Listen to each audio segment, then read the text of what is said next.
Today, we are doing a tour of Mount Vernon, George Washington's estate. Never been here before. Super excited to do it. Not sure what to expect, but we're taking you along. Let's go check it out.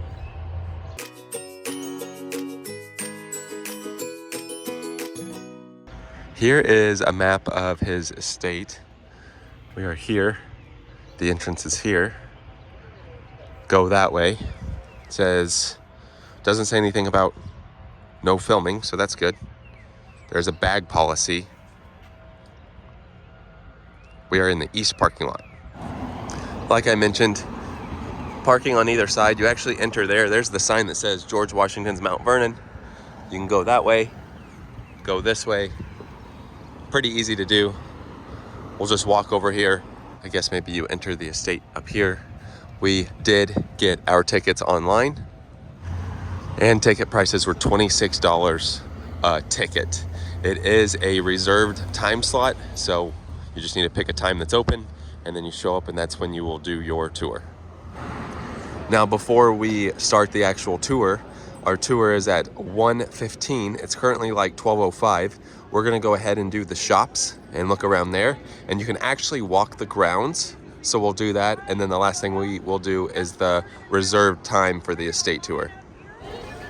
Shops at Mount Vernon and the food court pavilion. All right, here we go. Here's a look at the food court and the shops. Shops are on both sides. Wow. Silver souvenir spoons. The collection began around 1889. That's cool. Got George Washington right here. Got like a wine shop. There's shops all over the place, so let's just dig in with all these shops. It says images of George Washington have appeared on commercial products since the time period immediately following his death in 1799.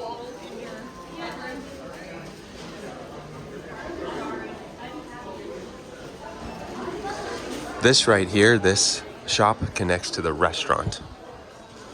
Looks like a generic kind of books, and over there's wine. Mount Vernon historic wood. Oh wow, you can actually buy that. You can even buy some of these paintings. I guess they're a reproduction, so they're reproduction print, but you can buy them anyway. Over here we have some more things. 13 colonies currency set for $7,000, but look at it. This would be amazing to have if I had $7,000 just to spend, and I was forced to spend in this gift shop. Benjamin Franklin and the printing press. This is awesome. On the currency, you can see 40 shillings, 2 shillings, 6 pence. Georgia, 1777. Just want to make note of this, that we are going to buy some seeds from the shop, and we'll plant it and update you. So if you're shopping around in all the stores, they give you a basket and you can go side to side. You don't have to check out per store. You can just go to each store and then at the end check out one time. This side though is more of the souvenir for the Mount Vernon estates. They do have this paint by number for $25, and it'll look like that. They have an excellent gift shop here. Plenty of ornaments, lots of shirts, lots of hats, keychains, shot glasses, glasses. Timber found a nice mug here. Sluice your gob. It has his, like, oh, that's neat. I liked it, but they do have these POTUS 1 shirts. They also have a penny press. They do have these bears that are dressed like George Washington.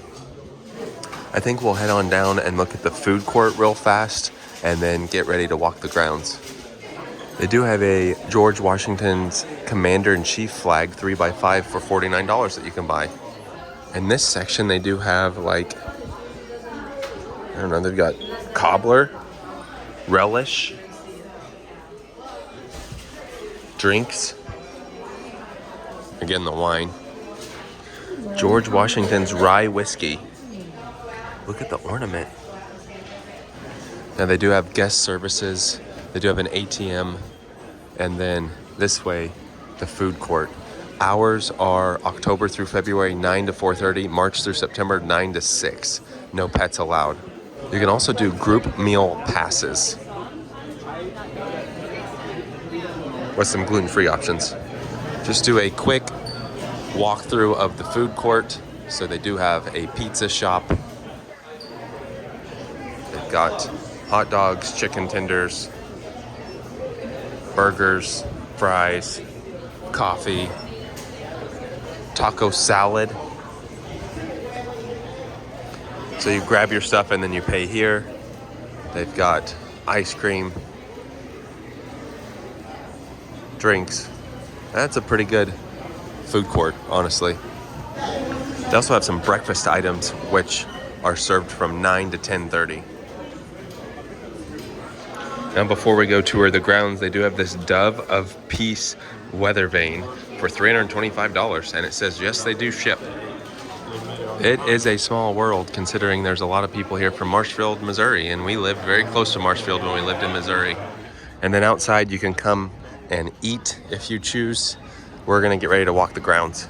That was a very good gift shop. I'm really excited to do this tour now. Welcome, main entrance and ticket sales right this way. We have done a lot of these old estate tours, and I'm looking really forward to doing this one. Group sales over there. I'm sure you can get tickets maybe here, but just get them online and be safe. So members are free. Adults, they're $28. I got ours for $26 online. Purple Heart recipients, free. You can become a member. Hours are 9 to 5, April through October, November through March, 9 to 4. Can't take super large bags and some other items. All right, enter here. Ticket sales to the left, main entrance to the left. Now this is a National Historic Landmark. Over to the left are the ticket sales, and to the right, if you already got your tickets online, head straight in. You go through the security line here. You just show them the email that you get when you buy tickets. They have restrooms, and then you can get one of the National Park stamps over here at guest services. They do have audio tours here. Here's a map of the grounds. So we parked up over there. And then this way, they do have a distillery, 3 miles, shops. We're gonna be right there. We are right there, and then you go through that way. It says the general store, but doesn't look like anything's available there. Head this way. Oh, look at the stained glass. That's really neat. Look inside of the estate. I know they said during this time right now there's one room that's not available because they are working on it. I don't remember which room it was, but I mean, we will find out. Maybe it was, if I look, I can find it. The new room. I think they said the new room was getting worked on right now. Right here they have a theater. It will close at 3:45, but it will give a little bit of information about the estate. Historic area this way. It is a beautiful day out. I'm gonna just keep walking this way. I love all this brickwork. Listen to that bird. Historic area mansion, museum, and education center this way. They've got some good signage here. So to the right is museum and education center, shuttle, shopping and dining, restrooms. To the left, historic area mansion. Mansion, Washington's Tomb, Slave Memorial, Pioneer Farm, Wharf, and Forest Trail. Again, the actual tour of the mansion does not begin until 1:15 for us, but as long as you have tickets, you can walk the grounds. 12-acre field concessions open daily that way. And they also have plenty of places you can get a snack or a meal at on property. Look at how pretty this is and peaceful. I would love to go back in time and see what it was like, him riding in and out. It's about 30 minutes from Washington, D.C., so I can't imagine taking a horse, how long that would be. Look at that. I'm excited for this. Now online, I think they had reserved times where you could go and walk the slave quarters, but they didn't line up with the time that we're here. I think the only time they had available was like in the evening, so we weren't able to do it this time. But for now, the estate will be plenty. It's crazy to think about these trees being here. They are calling the 12:55 tour right now, and here is the line. So instead of getting in line waiting, we're gonna go over here to this side. Look at this garden.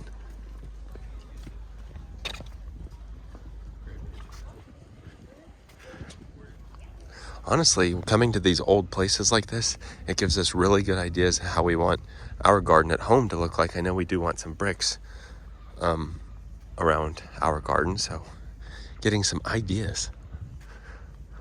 Colonial Revival Garden. Mount Vernon's lower garden provided vegetables, fruits, and herbs to feed the Washingtons and their guests. Another sign we have here.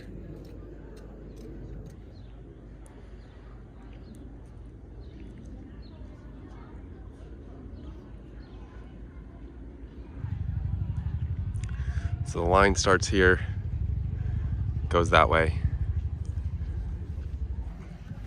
So you can see the brick looking scrim right there.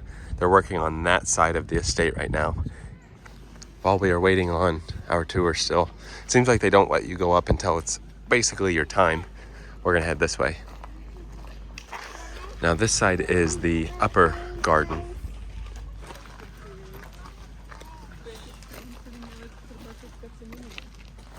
Wow.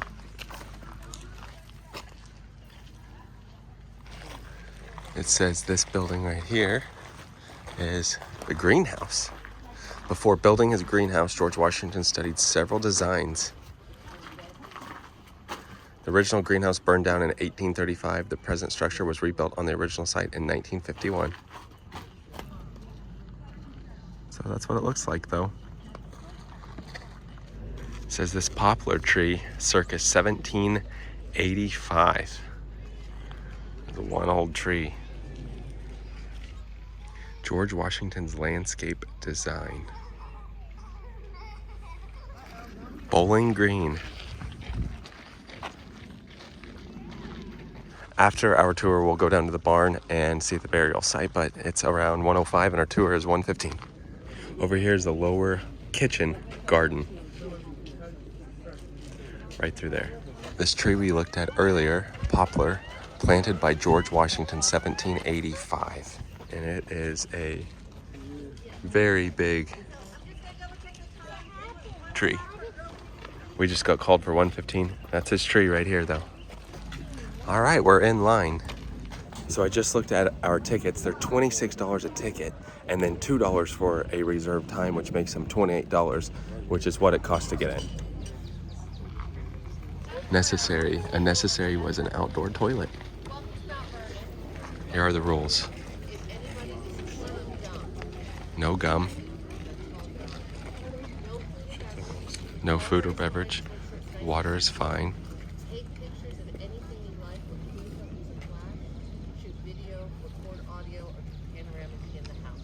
So we can only take photos inside. Tour takes about 20 minutes, and there'll be someone in each room telling you about the room. So the house is made out of wood that looks just like this. It's cut and beveled to look like stone, painted, and while the paint is wet, sand is thrown on it, so it looks like sand. It impressed Martha Dandridge Custis. Now you just can't film inside the estate, but they said outside's totally fine. Look at the view. The fact that they cut the little bevels in the wood and then just threw the sand on it's just unbelievable. All right, so we made it back outside. We'll show you this part of the house. So when Washington got the house, he actually built onto it. It was just this was the front door, and just like this little section, so he added to it. And as far as the inside of the house, again, I mentioned you couldn't do video. All you could do were photos without flash, but the different rooms we went in. His father had the foyer built, and in the foyer was the key to the Bastille that the Marquis de Lafayette presented to George Washington. So that was on display. They had a few parlor rooms where people would come and wait depending on who you were. And then as you went upstairs, there were, I think, 9 guest rooms, she said. And one of them had this bedspread that was made of chintz, and the original one was made by Betsy Ross, which was an interesting fact. One of the washstands in there was the one that was actually used by George Washington himself. All of the fabrics and textiles were reproductions, recreations of what initially was in there. In the bedroom, which was the last bedroom that we saw, that was Martha and George's bedroom. And it's the bed where he actually died. He had a throat infection and ended up suffocating, and that's how he died. And then you went downstairs and you saw his office, which you were only allowed to go in if you were invited by George Washington himself. And there was a desk there that he bought after his presidency in Philadelphia and had brought down to Mount Vernon. Also in this study is where he wrote his will, they believe. But then on his deathbed, he had his original will destroyed and kind of recreated one in order to have his last rites documented. Over here we have the gardener's house, 1863. American holly, circa 1863. Wood that looks like stone. This is what we were referring to. Cut the wood, painted it, and then threw the sand on it to make it look like stone blocks. That's very creative. We're gonna head to the barn now and where he is buried. We're gonna head and get a drink first before we head to the barn and burial.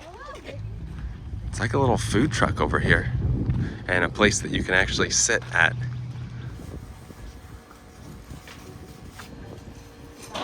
Some snacks too.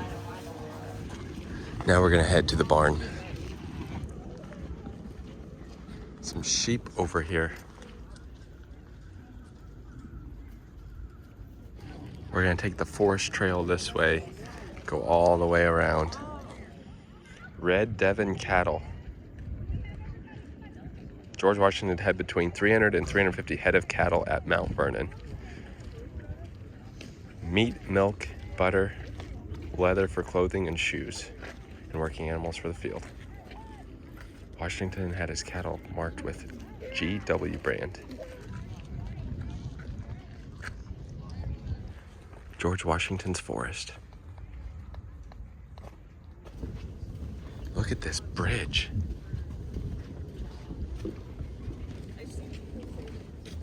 Native Americans, Mount Vernon's first residence. Kind of like an off-road trail here. Washington was very fond of horses and dogs and owned many during his lifetime. The American Kennel Club credits George Washington for helping to develop the breed called American Foxhounds by crossing American hounds with English and French ones. Definitely is like a hiking trail through here, but we have come up to the barn. Pretty good distance from the estate. Shuttle service has ended for the season. Check it out.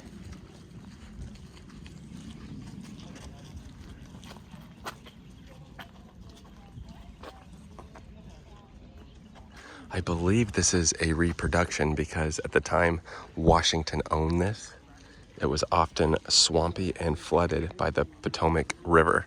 So in 1990, they made this village to resemble what it would have looked like when Washington was here. Although this place over here might actually be original.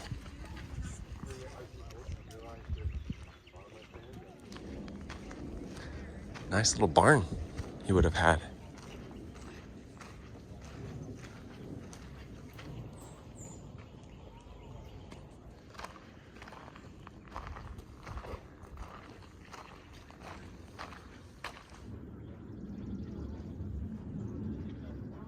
In 1996 reconstruction.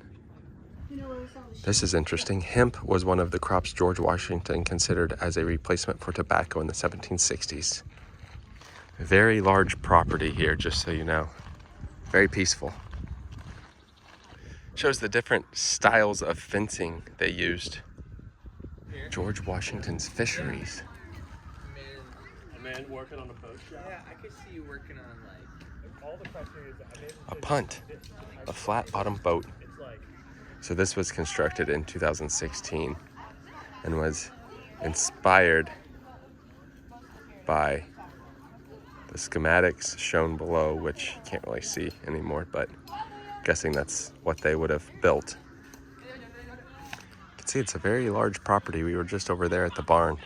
They do have a little restricted beach area here by the water.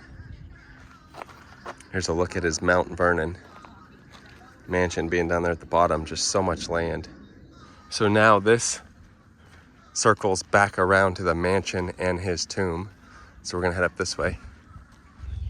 Here's a poplar circa 1766. So you can see that was one big loop. There's the cattle up there, and then to the right, silence and respect. Tomb of Washington, erected 1830 to 1831. Site and material specified in Washington's will. Within this enclosure rests the remains of General George Washington. And there it is. Right in there. I think his wife is in here. I think that's Martha on the left and George on the right.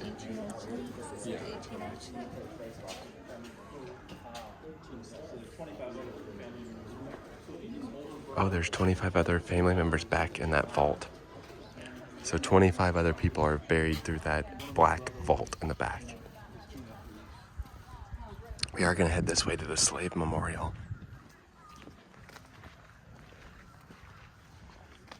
Slave memorial.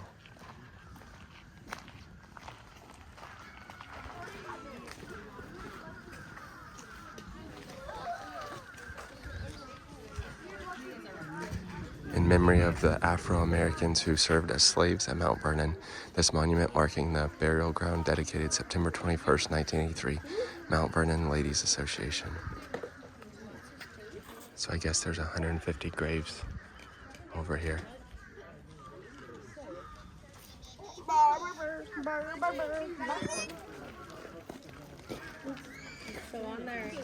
They do have lots of rocks and kind of like rope going around over here. You can see they're outlined kind of like this. Cedar of Lebanon, circa 1899. And then this road by the water takes you back up to the estate. Shows this way is the old tomb. So they moved his remains. This is where the old tomb used to be. This is where he was buried originally. The family vault at Mount Vernon requiring repairs and being improperly situated besides. I desire that a new one of brick and upon a larger scale may be built at the foot of what is commonly called the vineyard enclosure. That is the will of George Washington, which used to be right here. And you can get up here and walk on the grounds. Here's the fruit garden and nursery. You like that, don't you? That's where we started the tour. Some of his gardens that we walked in earlier. This is a dung repository.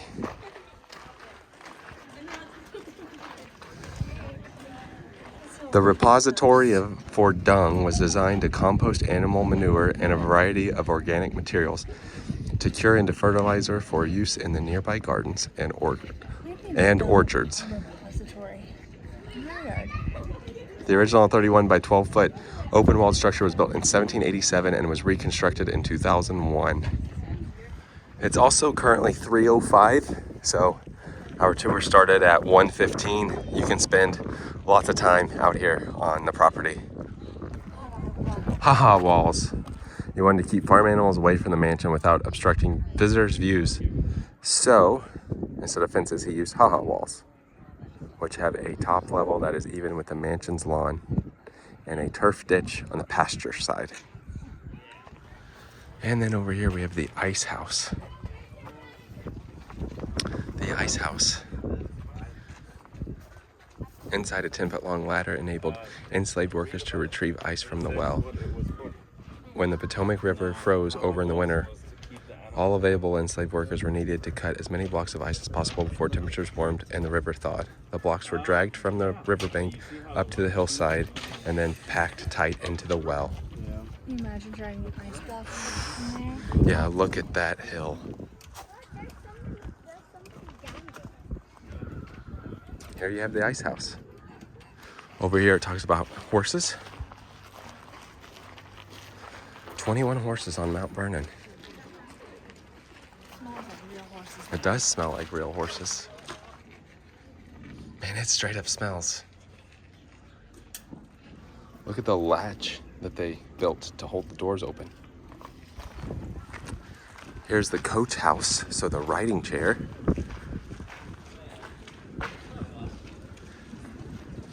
So a reproduction and one similar to the 18th century.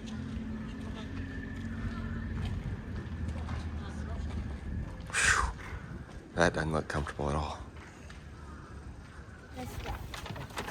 Here we have the wash house. Here's the wash house.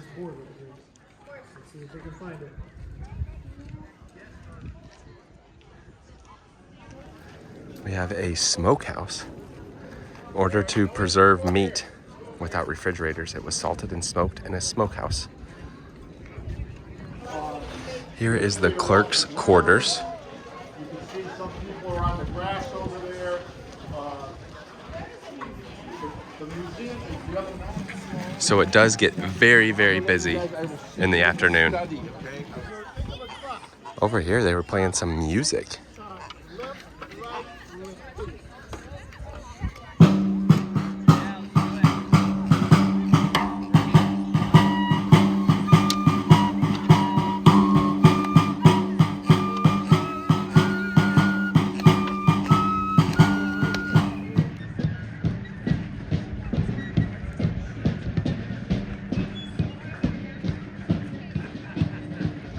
Now, before we head to the museum, going to just look at the back of the estate.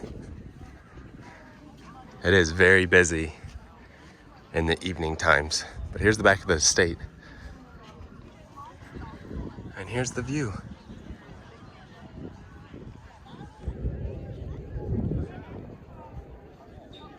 Now we are heading to the museum, which is this way. Museum and Education Center, this way. Right through here, the museum. More than 500 original objects and documents on display. Shops and restaurants and parking that way. Here we have some old green armchairs. It says it's at Mount Vernon more than 120 years. Gonna go through the history museum. Bust of George Washington, sculpted 1785. Got a show going on in here, and we won't be able to show every single thing in this museum, but some of the cool items we'll show.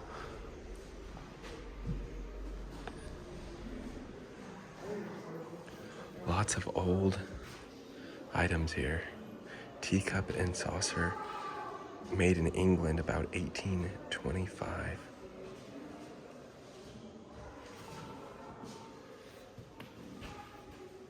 It's pretty cool because we have an old lock like that and nails from our house.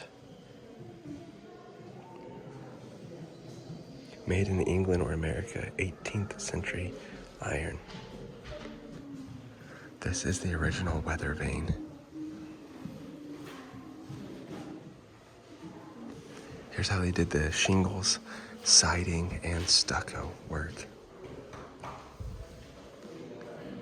This room, then this room.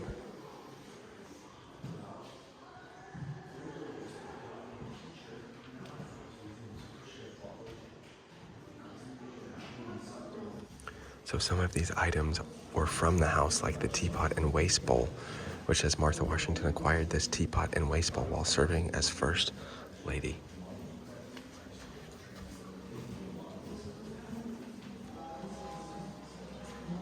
Again, there's too much items in here to show everything. 230-year-old harpsichord. So it said George Washington ordered this top-of-the-line double keyboard from London for his 14-year-old step-granddaughter. Arrived in 1793 in Philadelphia. So this was George Washington's uncommon chair.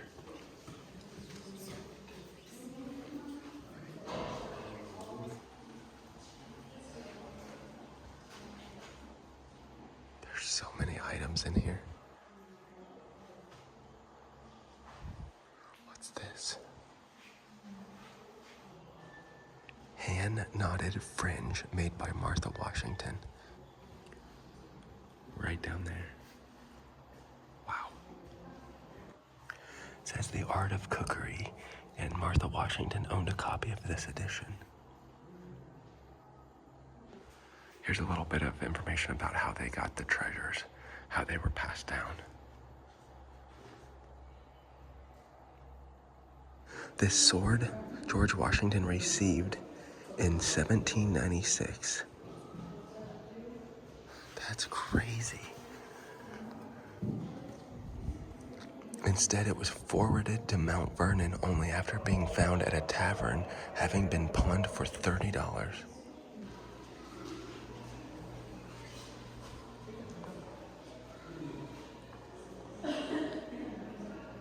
Here's a painting of him in his study. This is a very cool museum. That's a crazy story.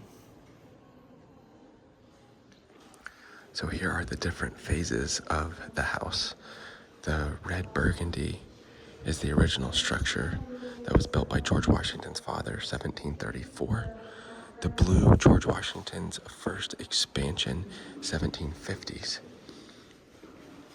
The white, George Washington's second expansion, 1774 to 1787. And then the black, later repairs by the MVLA.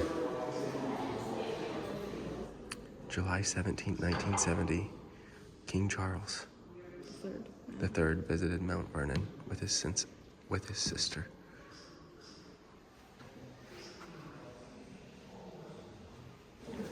Now over here in the educational area, they have George Washington's teeth you get to see. Look at that. It's like the Haunted Mansion. So the first part just shows how they figured out what George Washington looked like. You have some marbles here. A wine glass said to have been drunk from at George Washington's christening. George Washington's family moved 3 times before he was 7. 4 years after their last move, his father died. Here it talks about his first career being a surveyor. Says they've got some Surveyor's tripod owned by George Washington. Bunch of tools for surveying.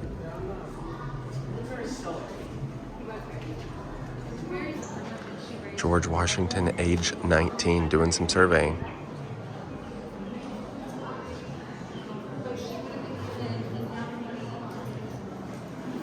Here we have a 1753 sword. That was his. He had a bunch of swords. This education center is very large also. Here are earrings said to have been owned by Martha Washington. Necklace owned by Martha Washington. Gown, interpretation of Martha Washington's wedding gown. And shoes, reproduction. Here's the Lord's Prayer and the Ten Commandments. This is the line to get into the last theater show. We're skipping around it just to go see his teeth. Oh. That would have not been a fun way of sleeping there. Here he is, age 45. So yeah, here's the theater. It's a 4D experience. Runtime 22 minutes. We have spectacles.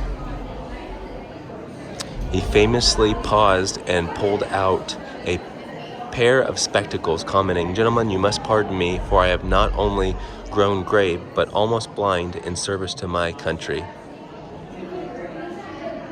We do not know which eyeglasses Washington wore at Newburgh. This pair has a history of Washington ownership. Now we're walking through this little area.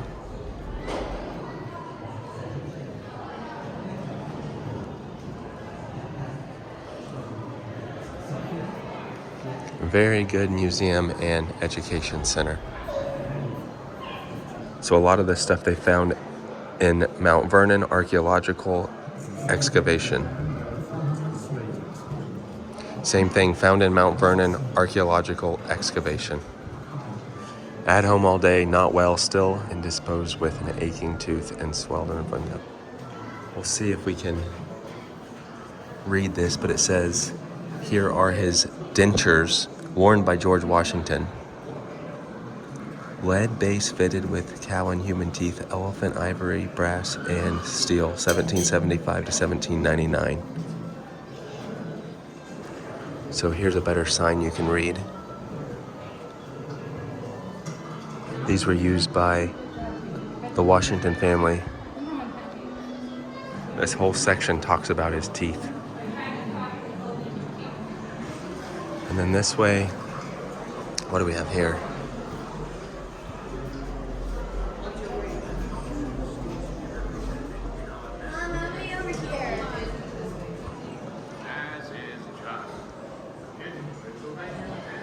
Wow. Looks like that ornament that they had for this year in the gift shop. First president taking the oath.